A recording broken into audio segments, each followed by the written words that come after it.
ওঠ না, কখন উঠবি আর কখন যাবি?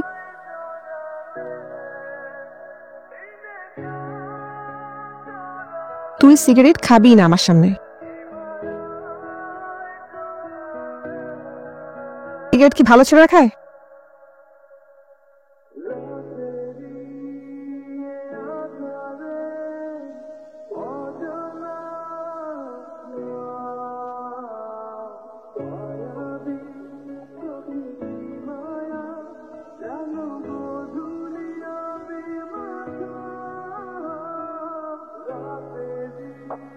হ্যালো হ্যালো, আমি নীতি।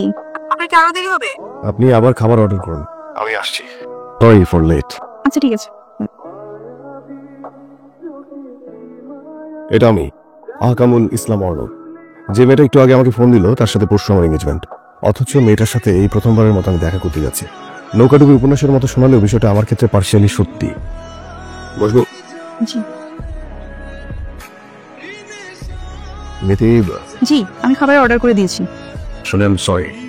বিলও দিয়ে দিয়েছি। আসলে দেরিটা আমার জন্য হয়নি। জি না, রাগ করে আছেন নীতি, আসলে আমি সরি। Yes you should. ঠিক আছে, বাদ দিন, এখন কাজের কথায় আসছি। আমি বুঝতে পারছি না, পরশু আমাদের এঙ্গেজমেন্ট, হঠাৎ ফোন করে বললেন দেখা করতে। আপনার মধ্যে অনেক তাড়াহুড়া ছিল। Anything wrong? আসলে আমি এখন এসব নিয়ে কোনো কথা বলতে চাচ্ছি না, আমার উঠতে হবে, অনেক দেরি হয়ে গিয়েছে।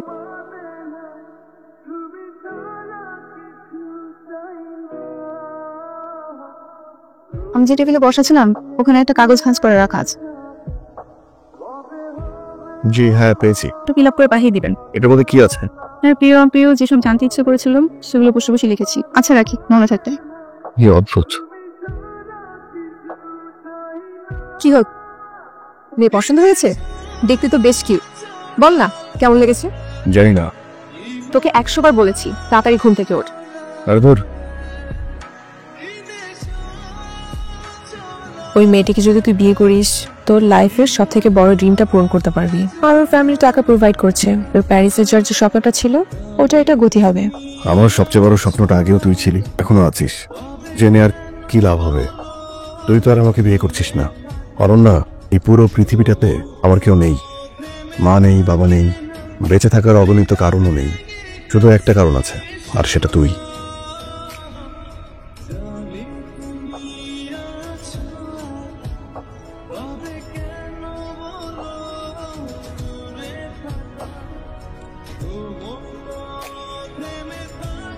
অবাক হচ্ছেন? ভাবছেন এত ভালোবাসলে অন্য একটা মেয়ের সাথে দুদিন পর কেন এঙ্গেজমেন্ট করছি? গল্পটা যেখান থেকে শুরু করেছি অবাক হওয়াটাই স্বাভাবিক। আমি বরং আরেকটু শুরু থেকে শুরু করি। গল্পটা অনন্যার। আর গরম কেন এটা? খুদি ঠান্ডা করে খা। আমার তো তোর সয় না, প্রতিবারই এই গরম অন্তর। তোর জন্য দুইটা দুঃসংবাদ আছে। মানুষ কি বলবে? মানুষ বলবে হচ্ছে একটা সুসংবাদ আছে, একটা দুঃসংবাদ আছে। সব মানুষ আর তুই তো এক না। আমি তো আসলে অতি আধুনিক যুগে একজন হতবাঘা বেকার প্রেমী। এটা তো কমন। আজকে আনকমন ব্যাপার আছে। তোর মতো একজন বুদ্ধিমতী এবং খুব ভালো মনের প্রেমিকা আছে। তুই কি জানিস যে অদ্ভুত সুন্দর করে কথা বলতে পারিস? এখন দুইটাতে দুঃসংবাদ আছে, সেটা বল, সেটা শুনি। আমার জন্য বিয়ের প্রপোজাল এসেছে। ছেলে জার্মানিতে থাকে। এরকম টেনশনই আমার। এরকম অনেক প্রপোজাল আসছে, অনেক বিয়ের ব্যাপার হচ্ছে, কোনোটাই হয় না। এটাও হবে না। দ্বিতীয়টা কি সেটা বল। আমার প্রমোশন হয়েছে। দুঃসংবাদ আর সুসংবাদ? তুই প্রমোশন হয়েছে, তো খুশি সংবাদ। কংগ্রাচুলেশন। আমি বাসায় বলেছিলাম প্রমোশন হলে আমি বিয়ে করবো। আমি কি বলবো কি করবো আমি কিচ্ছু বুঝতে পারছি না। হ্যাঁ, একটু টেনশনের ব্যাপার। তুই রাজিকে বলবো, কাজে বলে আমরা দুজন বিয়ে করবো। আমার বিয়ের কত প্ল্যান। অ্যাকচুয়ালি তোরা ছেলে মানুষ থাকলে বুঝবি না। আমাদের সালভাদর দালির বিয়ে করলে এসব অ্যারেঞ্জমেন্ট হবে না, কিচ্ছু হবে না। তাও ভালো, অ্যাটলিস্ট সালভাদর দালিকে তো পাবো। আমি তো তোকেই পাবো, তুমি ছাড়া তোর কোনো কিছু দরকার নাই। তুই প্যারিস চলে যা, ওখানে একজন গুরু আছে ব্যালেমোর। টাকা দে, প্যারিস চলে যাবো। টাকা দে। টাকা দিলে তুই যাবি? দুইটা টিকিট কাটবো। দুটা কেন? তুই আর আমি চলে যাবো। যেখানে যাই যেভাবে থাকি তুই আর আমি থাকবো। হ্যাঁ সিরিয়াসলি না, তোর টাকা আছে। ভালো ছিল ভাই।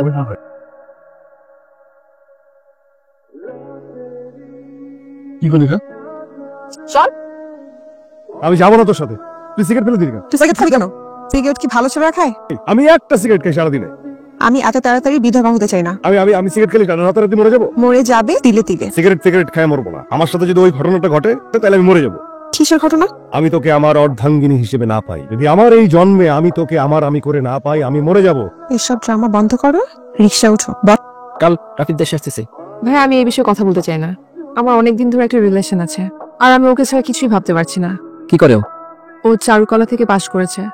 আমি জানতে চাচ্ছি চাকরি বাকরি কিছু করে কিনা। খুঁজছে। বাবা কি করেন? ওর বাবা মা কেউ নেই। তুই কি এটা শুনে দিতে পারবি তুই বিয়ে না করলে সে অন্য কোথাও বিয়ে করবে না? অনেক ভালো একটা ছেলে, আমি ওকে ছাড়া। জীবন কারোর জন্য থেমে থাকে না। আমি এত কথা শুনতে চাচ্ছি না। আগামীকাল জার্মানি থেকে রাফি দেশে আসছে।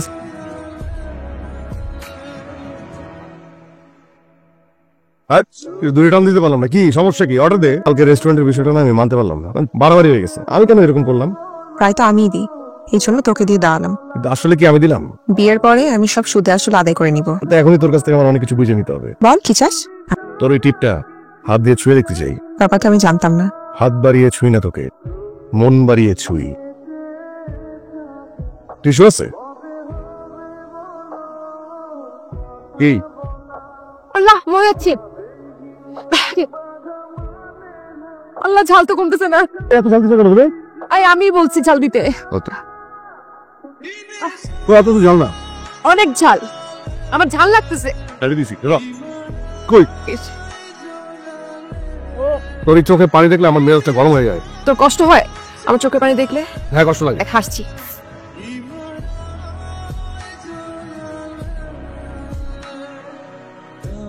হ্যালো, চাকরিটা আমি পেয়ে গেছি বেলা, শুনছো? ভাইকে বলো বিয়ে তুমি করছো না। তুই বুঝতে পারছি না কি বলিস, বল ঠিক মতো। তুই রেডি হও, বের হ। আজকে সারাদিন ঘুরবো, তারপর সন্ধ্যার পর আমি তোর বাসায় যাবো, তোর ভাইয়ের পায়ের কাছে পড়ে থাকবো। ওকে, আমি এখনই আসছি। ঠিক আছে। ঠিক আছে, আসছি।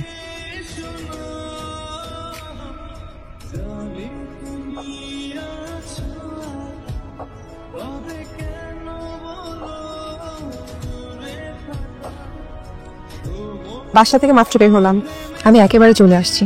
আজ তোর আমাকে বিয়ে করতেই হবে। সত্যি করে বলতো, তুই কি আমাকে বিয়ে করতে চাস না?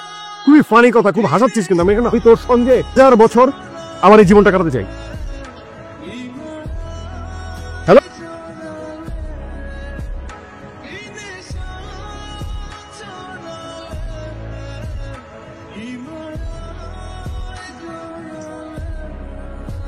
ওনার ব্রেন হেমারেজ হয়েছে। ওনার অবস্থা আসলে খুবই আশঙ্কা। ব্রেন ফ্র্যাকচারগুলি অনেক মারাত্মক।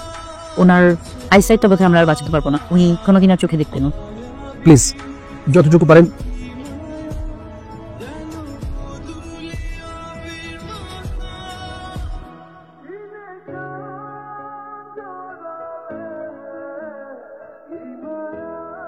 আসলে আমি কোনো সুসংবাদ দিতে পারছি না, আরো বেশি আশঙ্কাজনক। উনি হয়তো আর নিজের পায়ে কখনো দাঁড়াতে পারবেন না। একটু ধৈর্য ধরুন, আপনি আল্লাহর উপর ভরসা রাখেন।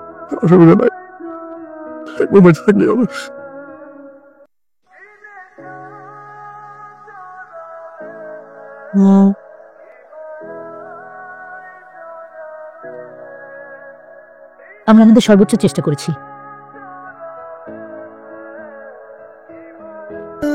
অনন্যা এখন দূর আকাশের তারা। অর্ণবের জীবন চলছে নন্যার ভালোবাসার স্মৃতি নিয়ে।